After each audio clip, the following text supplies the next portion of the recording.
Yes. Je regardais énormément le Bossu de Notre-Dame et chaque fois que je regardais ce film, je me mettais à pleurer mais toutes les larmes de mon corps pendant des heures quand on se moquait du dos de Quasimodo et je ne cessais de questionner ma mère en lui demandant pourquoi en fait les personnes sont méchantes avec Quasimodo. J'ai toujours eu cette extrême sensibilité au monde, aux autres, depuis mon plus jeune âge en fait. Jennifer est dingue. Est-ce que vous êtes dingue ? Est-ce qu'on n'est pas tous plus ou moins dingues ? Aujourd'hui, la question pourrait être, est-ce qu'on n'est pas tous plus ou moins hypersensibles ? L'hypersensibilité, c'est un sujet que vous êtes nombreuses et nombreux à nous avoir proposé. Et si on a beaucoup attendu pour en parler, c'est à cause de mes voix intérieures. L'hypersensibilité, mais c'est pas un trouble ça, c'est un mot fourre-tout. Tu veux battre des records d'écoute, prendre un sujet à la mode. Et le mec se dit journaliste scientifique. Ouais, à ce rythme il est bientôt gourou. Ouais, gourou tendance fourre-tout, hein. Ouais, il va inventer sa propre thérapie. Ok, merci. Alors, c'est vrai que l'hypersensibilité n'est pas un trouble psy. Elle est difficile à définir et sans doute un peu floue. Mais est-ce que justement, ce serait pas intéressant de tenter de définir et de comprendre cette idée ? Ensuite, on pourra même s'interroger sur l'utilité de ce concept, ok ? Ok, c'est parti. Je m'appelle Adrien Zerbini, je suis journaliste scientifique, plus ou moins hyper dingue.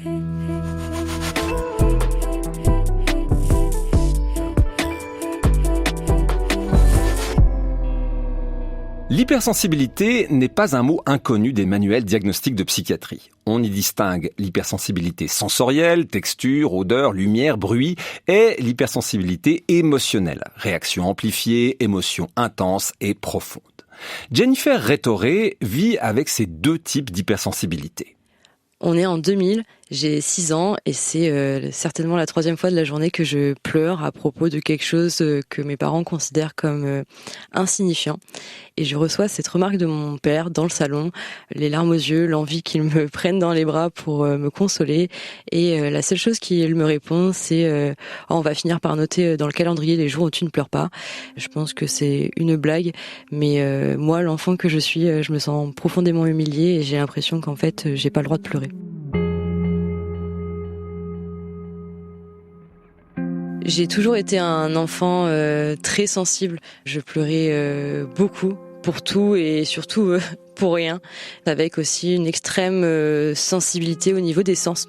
J'ai toujours eu des problèmes en fait avec tout ce qui était le goût notamment. C'était extrêmement compliqué de manger certaines textures, certaines saveurs. Il y avait énormément de choses que je ne pouvais pas manger et les repas étaient toujours extrêmement compliqués. Ça durait des heures entières. Et il y avait aussi le bruit que je ne supportais pas du tout, avec un besoin très intense d'affection, d'amour. J'avais besoin intensément d'être auprès de ma mère. Donc vraiment, j'étais un enfant avec des besoins très intenses. Et je sais aussi que j'avais cette extrême empathie envers les autres. Dès que je regardais un dessin animé, j'avais l'impression de ressentir la douleur des personnages de dessins animés. Notamment donc Quasimodo, marginalisé pour son apparence physique et qui finalement est accepté par les Parisiens dans la version Disney. C'est un peu plus tragique chez Victor Hugo, mais passons. Jennifer, dès sa petite enfance, est donc intensément émotive et intensément sensible au goût, aux odeurs, au bruit. Ça, on peut dire que c'est un fait, ou en tout cas sa perception de la réalité.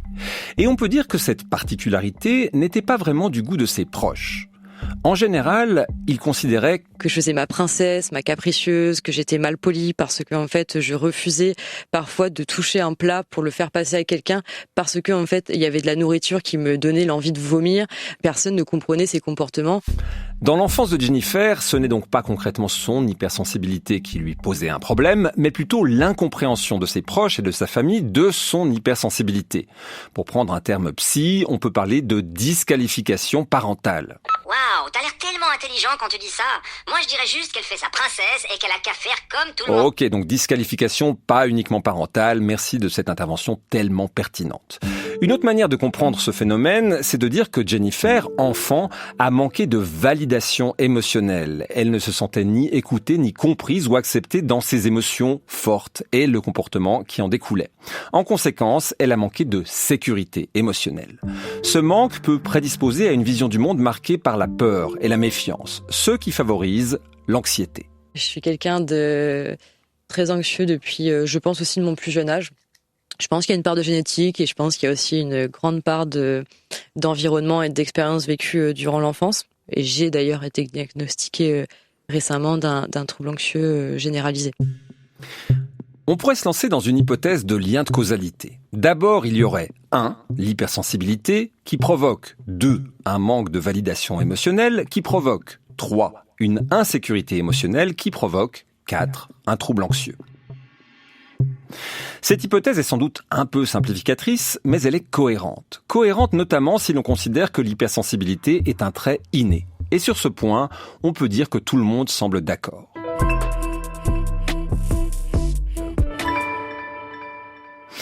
Le concept d'hypersensibilité tel qu'il est popularisé aujourd'hui trouve ses origines dans les travaux de la psychologue américaine Elaine Aron.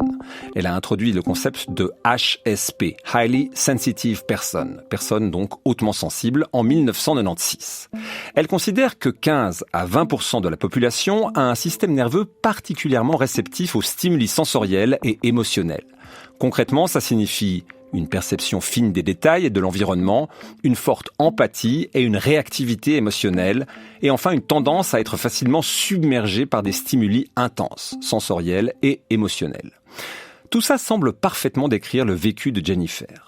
Elaine Aron a développé un autotest, le HSP Scale, l'échelle HSP, que l'on trouve facilement en ligne, pas toujours dans sa forme complète et originale.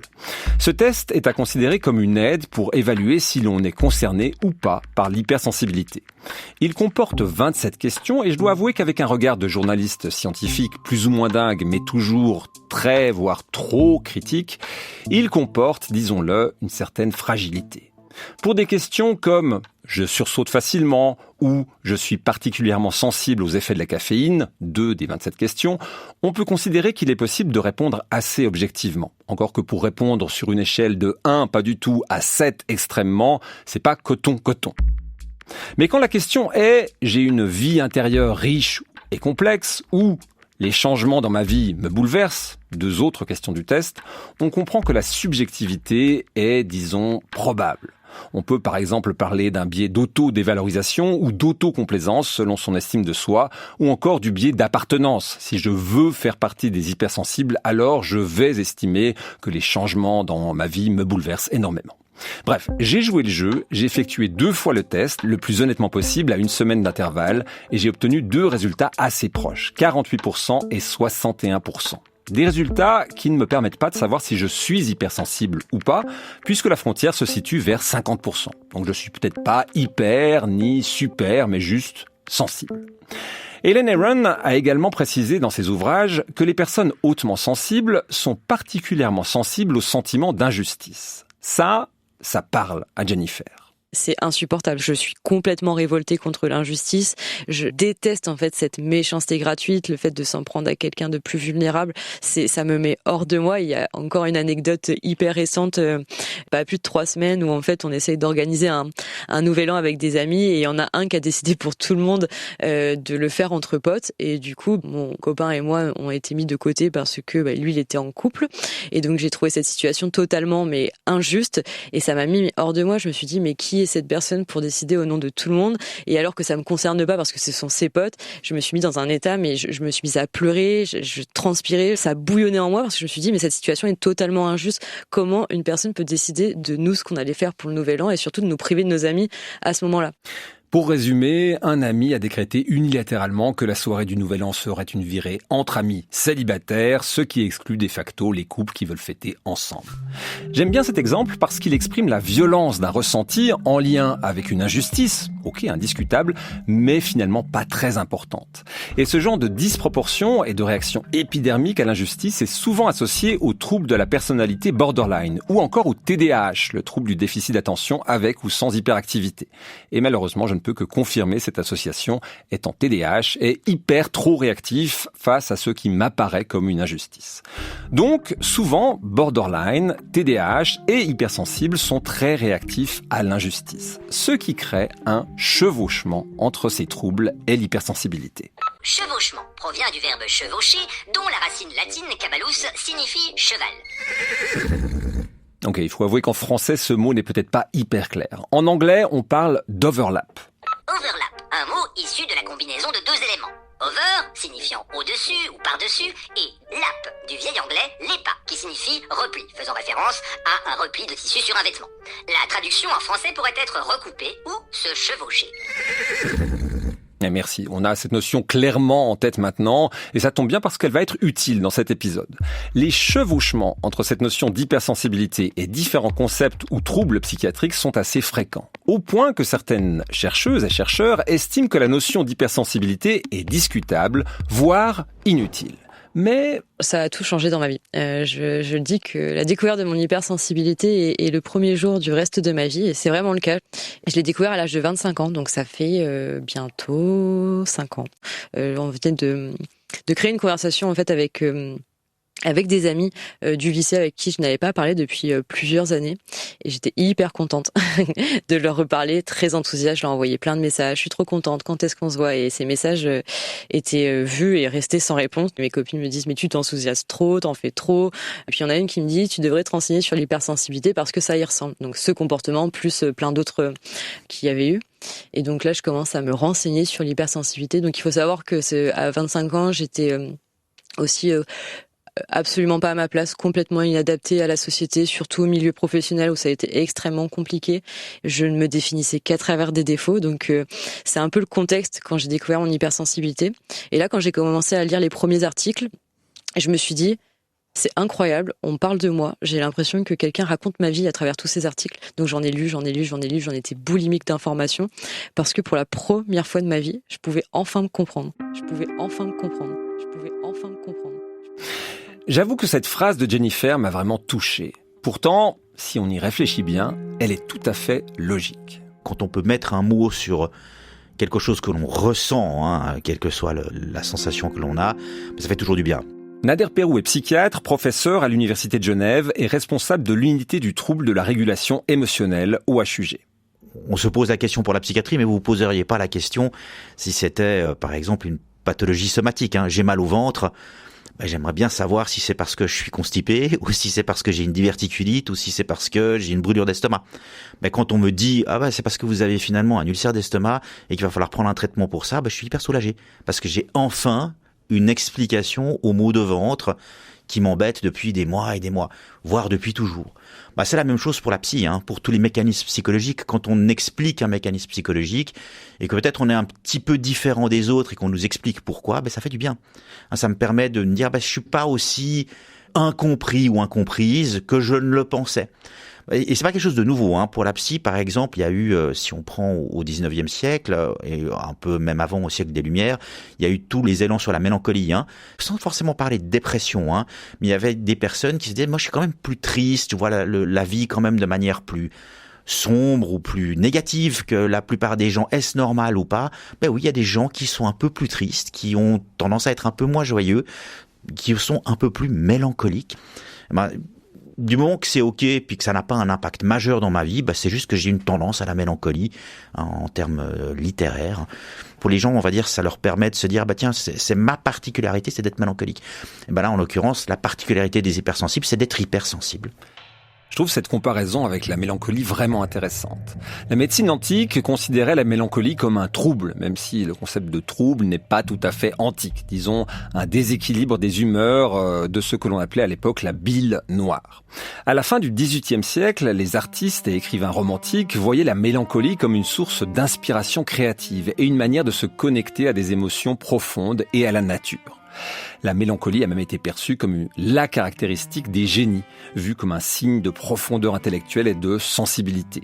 Des figures emblématiques comme Goethe, Virginia Woolf ou Beethoven ont incarné cette vision de la mélancolie romantique. Bref, ceci pour dire que, comme vient de l'expliquer Nader Perrou, à une époque, pouvoir se dire « je suis mélancolique », ça aidait beaucoup de monde.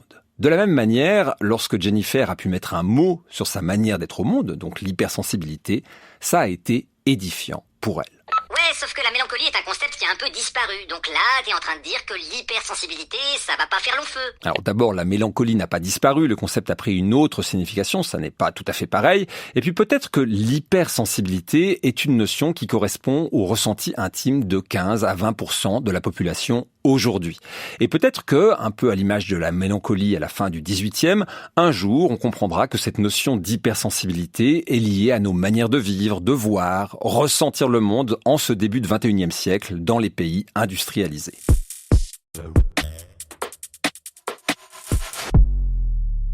Bon, mais aujourd'hui, dans le monde de la psychiatrie, je le disais au début de cet épisode, l'hypersensibilité est divisée en 2 départements. Si c'est une hypersensibilité émotionnelle, on va le lier possiblement à des troubles comme le trouble de personnalité borderline ou le TDAH, un trouble déficit d'attention avec ou sans hyperactivité, un peu le trouble bipolaire, mais moins. Puis si c'est une hypersensibilité, on va dire plutôt sensorielle, on va le lier plutôt à des troubles un peu de type neurodéveloppementaux. Le plus connu, c'est le trouble du spectre autistique, dans lesquels c'est une des caractéristiques qu'on peut retrouver chez ces individus-là qui ont une hypersensibilité de tous les sens, surtout, on va dire plutôt l'ouïe et la vue. Mais on va également pouvoir avoir des patients ou des patientes qui ont des hypersensibilités tactiles. Le classique étant les étiquettes de pulls ou des pulls qui sont parfois un peu trop poilus, que les enfants, souvent ça apparaît dans l'enfance, l'hypersensibilité sensorielle, ils ne supportent pas, donc ils demandent aux parents de couper les étiquettes ou d'enlever les pulls. Donc nous, on va très rapidement, en tant que psychiatre, on est très biaisé, parce j'ai été formé en tant que psychiatre à trouver le pathologique. Donc pour moi, l'hypersensibilité va plutôt être associée à de la pathologie, mais c'est pas forcément le cas. Cette dernière phrase de Nader Perrou est forte. J'ai été formé en tant que psychiatre à trouver le pathologique. Ça me fait penser à Abraham Maslow, vous savez, le père de la pyramide de Maslow, qui disait « Quand on a un marteau, tout ressemble à un clou ». Donc, en psychiatrie, l'hypersensibilité émotionnelle ou sensorielle est associée à des troubles. En gros, quand on va poser un diagnostic, on va observer différents symptômes et si certains symptômes sont présents simultanément, on va s'orienter vers tel ou tel diagnostic. Mais on peut peut-être simplement se poser la question autrement. Y a-t-il de la souffrance ou pas ? En fait, c'est vraiment aussi simple que ça. Une pathologie psychiatrique, quels que soient les troubles, il faut que les symptômes, il faut déjà un certain nombre de symptômes, quelle que soit la pathologie, puis ensuite il faut que les symptômes aient un impact dans le fonctionnement de la personne, dans plusieurs sphères ou domaines de la vie de l'individu. Donc, si moi j'ai une hypersensibilité, et puis qu'au contraire, ça me permet de créer, ça me permet d'avoir un job dans lequel je me sens bien, dans lequel je peux utiliser cette hypersensibilité. Certes, par moments, ça me fait un peu souffrir, mais c'est pas un handicap pour autant. Je pleure peut-être plus souvent, j'ai tendance à me mettre un peu plus en colère, mais j'ai pas des conflits interpersonnels majeurs, j'ai pas des envies suicidaires. C'est parfait. C'est plutôt une qualité quelque part, et puis la personne a réussi à vivre avec cette qualité. C'est pas un trouble. Et du moment que cette hypersensibilité fait que j'explose au moindre stimulus, imaginons interpersonnel, que je commence à interpréter tout de manière négative parce que l'information que l'autre me donne, elle est biaisée dans ma tête et j'en fais quelque chose de négatif et je commence à me mettre en colère. Et quand je me mets en colère, je romps des relations et quand je romps des relations, comme je suis hypersensible, je deviens triste et déprimé et j'ai envie de me suicider. Ça, c'est un impact. Là, on va parler de troubles psychiatriques. Et là, il faudrait envisager un traitement ou se faire aider par quelqu'un. Là, pour moi, on vient d'évoquer un point clé de cet épisode. L'hypersensibilité est peut-être un concept dans lequel vous vous reconnaissez et mettre le doigt sur cette notion a été édifiant pour vous, le premier jour du reste de sa vie, dit Jennifer. La question à se poser ensuite est celle de l'impact. Est-ce que pour vous, cette hypersensibilité est une source de souffrance ou pas ? Les exemples de Nader Perrou donnent un cadre clair. Si les relations sociales, familiales ou professionnelles sont difficiles, s'il y a retrait, dépression et ou envie suicidaire, alors il y a de la souffrance. La notion de chevauchement réapparaît. L'hypersensibilité émotionnelle est souvent associée aux troubles de la personnalité borderline ou au TDAH. En cas de doute, il faudrait pouvoir exclure ces troubles. Même chose pour l'autisme et l'hypersensibilité sensorielle. En gros, il ne faudrait pas se dire par principe « tout va bien, je suis hypersensible et ça n'est pas un trouble ». Jennifer a déjà exclu les diagnostics de borderline et d'autisme. Le TDAH est une piste qu'elle explore actuellement. En tout cas, elle a su faire la différence entre son hypersensibilité et son anxiété, même s'il y a sans doute un lien entre les deux. On va reprendre son histoire juste après le premier jour du reste de sa vie. Jennifer se passionne pour l'hypersensibilité, ça la nourrit intellectuellement, mais ça ne remplit pas son estomac. Je venais de finir ma 7e année d'études de droit. Il fallait absolument que je rentre dans les cases. Donc, je me suis dit, bon, je vais mettre un peu ça sous le tapis. Je vais pas quand même arrêter tout maintenant pour me consacrer à je ne sais quoi. Et donc, j'ai trouvé un emploi, mais c'était toujours dans un coin de ma tête. Et plus je lisais, plus je me comprenais et plus j'avais l'impression de me défaire petit à petit des masques que je portais, des conditionnements dans lesquels je me mettais. Et j'avais l'impression de retrouver une certaine liberté. Et donc, en fait, cette expérience professionnelle s'est extrêmement mal passée. Je me suis retrouvée dans un endroit le pire, pour moi en tout cas. Des règles qui n'ont aucun sens, aucune place à la créativité. Les moindres mails étaient vérifiés par ma manager à la virgule près. Et puis la phrase de trop, ça a été quand j'ai osé remettre en cause une procédure, on m'a dit réfléchir, c'est désobéir, réfléchir, c'est désobéir, réfléchir, c'est désobéir. Cette phrase, Jennifer va en tirer quelque chose de très positif. Elle va bien négocier avec son employeur une rupture de contrat qui va lui laisser un peu de temps pour elle.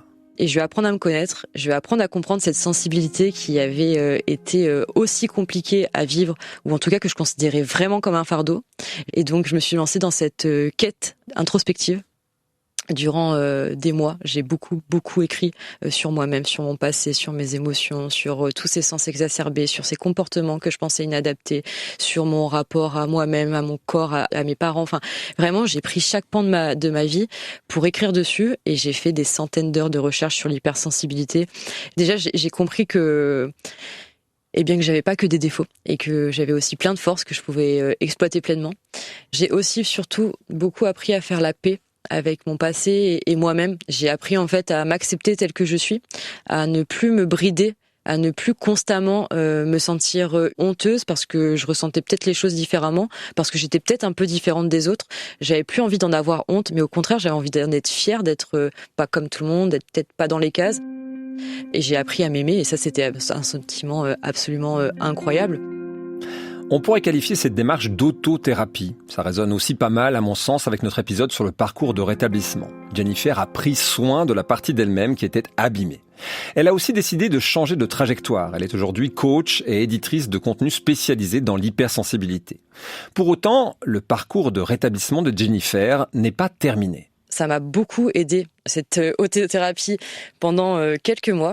Mais je me suis rendu compte que je pense que j'avais construit une maison avec des fondations pas très solides et que il était nécessaire par la suite que je voie un psychologue, en tout cas au niveau de l'anxiété, parce que l'anxiété a pris énormément de place dans ma vie et là j'ai dû être accompagnée parce qu'il m'était impossible de m'en sortir seule. C'était beaucoup trop grave ce qui m'arrivait pour savoir quoi faire toute seule. J'étais complètement désorientée quand le trouble anxieux s'est totalement aggravé et j'ai été accompagnée et je le suis encore. J'ai fait une TCC, une thérapie cognitive et comportementale. Là, je vois quelqu'un pour que les fondations de ma maison soient solides. J'avoue que cette forte composante anxieuse m'a un peu surpris. Ok, il y a ce qu'on a appelé la disqualification parentale et ça peut engendrer de l'anxiété. Mais j'ai demandé à Jennifer si, à sa connaissance, son anxiété avait aussi d'autres causes possibles. J'ai vécu dans un climat jonché de violences physiques, de violences verbales. Surtout ma mère, en fait, quand on était victime. Voilà, il y a des incidents auxquels aucun enfant n'aurait dû assister. Enfin, j'ai vu ma mère être victime de violences. Et puis, il y a eu aussi de la trahison, des mensonges. Ma maman a fait une tentative de suicide quand j'avais 16 ans.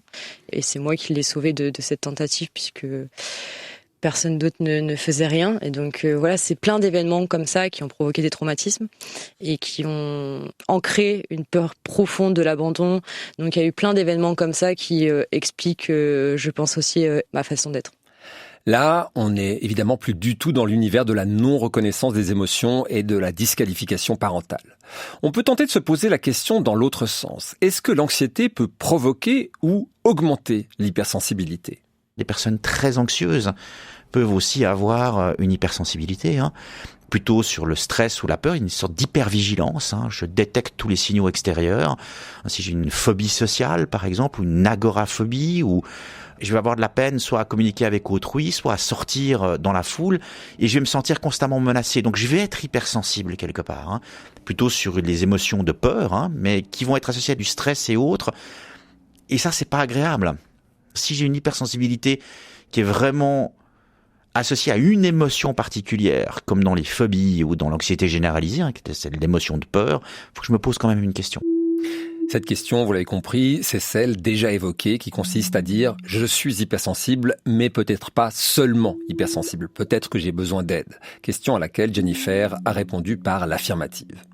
Et on comprend ici que le lien de causalité entre hypersensibilité et anxiété n'est pas à sens unique. Probablement que Jennifer est née avec une hypersensibilité et que sa vie, ce que les psys appellent son environnement, a encore amplifié cette sensibilité. Dire ça, c'est aussi ouvrir une piste. Si certains éléments peuvent amplifier l'hypersensibilité, peut-être que d'autres éléments peuvent l'atténuer. Je suis probablement moins hypersensible si je dors hyper bien, que je prends pas de drogue, je mange bien, que je fais du sport, que si je dors mal. J'ai une vie hyper stressante avec des conflits au boulot, et puis que je mange n'importe comment, et puis que je picole encore un petit peu, et puis que je prends d'autres drogues. Dans ces cas-là, je vais être beaucoup plus hypersensible. L'émotion, elle est aussi très influencée, qu'on ait une pathologie ou pas, par le contexte environnemental dans lequel on est. Quand je demande à Jennifer ses ressources, elle recoupe pas mal cette explication de Nader Perrou. Je sais que le dessin me fait beaucoup de bien parce qu'à partir du moment que je dessine, je pose vraiment mon cerveau et je ne pense qu'à ça. Donc ça me fait vraiment du bien de pas trop réfléchir. Je sais aussi que le sport aide beaucoup. La balade en nature, prendre du temps dehors, ça c'est vraiment hyper ressourçant et hyper important. Ce qui est extrêmement important quand on est hypersensible, c'est aussi de faire ce travail personnel sur soi. Donc de mieux se comprendre, ça c'est évident, mais aussi d'apprendre en fait à comprendre ses valeurs, ses limites, ses besoins, parce qu'on va avoir des besoins intenses, des valeurs très intenses, et c'est hyper important de les respecter pour se sentir en accord avec soi-même et dans l'environnement dans lequel on vit. Il y a un autre point que je trouvais intéressant dans la discussion que j'ai eue avec Nader Perrou. En fait, être hypersensible, et là on va plutôt se focaliser sur l'aspect émotionnel, ça ne dit rien de notre capacité à gérer ses émotions. Pour prendre un exemple que je commence à connaître un peu, moi et mon TDAH, je ne sais pas si je suis hypersensible, mais je suis hyper réactif. J'ai ce qu'on pourrait appeler des déclencheurs et je peux réagir très intensément à des choses assez anodines, ce qui pourrait être interprété comme de l'hypersensibilité.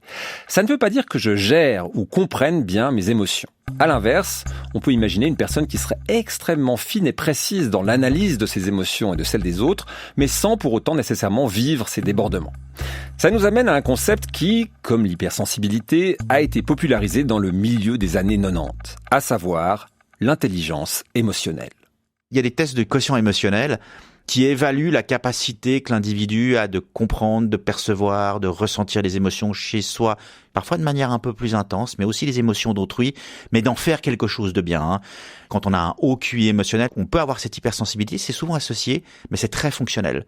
C'est-à-dire que j'ai pas de peine à ressentir les émotions, à les exprimer, je les détecte mieux, donc je suis plus sensible à ça, mais je suis aussi capable de mieux les détecter chez autrui et d'en faire quelque chose de productif. Si je suis pas capable de faire ça, typiquement quelqu'un qui a un trouble de personnalité borderline a un problème à réguler ses émotions et à comprendre les émotions d'autrui. Il a une hypersensibilité, mais la compréhension est mauvaise et donc le QI émotionnel est plus bas. On vous aurait corrigé quand Nader Perrou dit QI émotionnel, il parle de QE, donc le quotient émotionnel. Et cette piste est intéressante pour distinguer une hypersensibilité pathologique d'une hypersensibilité non pathologique, voire purement bénéfique. Ce qui nous amène à la question des petits super pouvoirs. Aujourd'hui, Jennifer vit son hypersensibilité comme un cadeau. Parce qu'elle me permet d'être très très créative, très très empathique. Je comprends profondément les gens. J'aime les écouter, j'aime les entendre. Quand je demande à quelqu'un s'il va bien, c'est pas une question superficielle. J'ai vraiment envie d'entendre sa réponse parce que je suis très à l'écoute des autres. J'ai aussi cette chance en tant qu'hypersensible. Certes, il y a des émotions désagréables et c'est pas forcément toujours agréable de les ressentir. Mais en revanche, quand je vis des émotions agréables, je suis la plus heureuse du monde. Je peux m'extasier à la vue d'un coucher de soleil. Quand quelqu'un m'annonce une bonne nouvelle, j'ai l'impression de la ressentir à sa place, en fait, de vivre les émotions que j'aurais vécues si c'était moi qui avais cette bonne nouvelle. Quand je suis à un mariage, je suis la personne qui pleure à chaque discours, entrée de la mariée avec son papa, mais ça me procure des émotions incroyablement belles. J'ai cette profonde envie de me rendre utile aux autres et de participer à œuvrer à un monde plus juste, plus bienveillant, plus inclusif. Ça, c'est des qualités que ma sensibilité me permet d'avoir et que je trouve que ce sont des qualités extrêmement humaines. De toute façon, la sensibilité, c'est le propre même de l'être humain.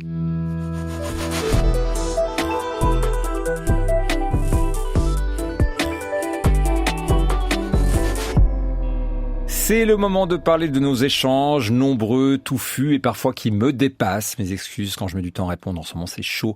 Sur dingue@rts.ch et par WhatsApp au +41 76 517 00 39. Il y a 2 semaines, nous parlions de PAP, la psychothérapie assistée par psychédélique. L'histoire de Jonathan vous a touché. Il y avait de quoi, c'était une sacrée histoire. Et on a reçu beaucoup de messages positifs et intéressés par cette approche. De colère parfois, comme Valérie qui nous dit en substance, mais pourquoi tant de conditions restrictives pour tester un traitement qui, s'il fonctionne, peut éviter de prendre des médicaments pendant des années, voire à vie. Et puis il y a aussi Christophe, dont voici un extrait du message. Votre podcast à ce sujet est comme toujours édifiant. Je suis moi-même convaincu que les substances que vous citez peuvent être de bons outils de thérapie. Cependant, je trouve qu'il manque un petit quelque chose dans votre épisode. Vous abordez la faible dangerosité de ces substances que d'un point de vue physique, dépendance, dose létale, etc. Mais qu'en est-il des risques psychologiques ? Ayant moi-même fait mes expériences psychédéliques étant plus jeune et ayant évolué dans un milieu de consommateurs pendant cette période, j'ai pu être confronté à la puissance de ces drogues, en particulier celle du LSD. Merci Christophe pour ce message. Vous avez raison, et même si ça donne un peu l'impression de se justifier, tant pis, je vous rends attentif au fait que j'avais précisé au début de l'épisode, et je vais me citer, c'est amusant de se citer, l'utilisation récréative ou même en automédication des psychédéliques peut aboutir à des résultats traumatisants. Et puis par ailleurs, on l'avait illustré dans un épisode sorti peu avant sur l'insomnie où Cynthia parlait de son expérience traumatique avec le LSD justement. Par ailleurs, j'apprends beaucoup de choses à la lecture de vos messages. La semaine dernière, une auditrice qui ne souhaite pas témoigner me parlait notamment de la dépression souriante, Smiling Depression, le terme est plus connu en anglais, qui est une présentation de la dépression trompeuse. On est face à une personne qui semble aller parfaitement bien parce qu'elle masque totalement sa dépression, ce qui, de fait, la rend plus dangereuse, notamment au niveau du risque de crise suicidaire. Si vous vous reconnaissez dans cette description et que vous souhaitez témoigner, contactez-nous. Vous dire aussi qu'on a réimprimé pas mal de flyers, donc si vous pensez que sur votre lieu de travail ou dans votre association, ce serait utile de faire connaître Dingue, envoyez-nous un email. Dans le prochain épisode, sujet tabou s'il en est, nous parlerons de l'hospitalisation sans consentement en psychiatrie, ce que l'on appelle en Suisse un placement à des fins d'assistance. Ce sera dans 15 jours. D'ici là, ayez une vie dingue.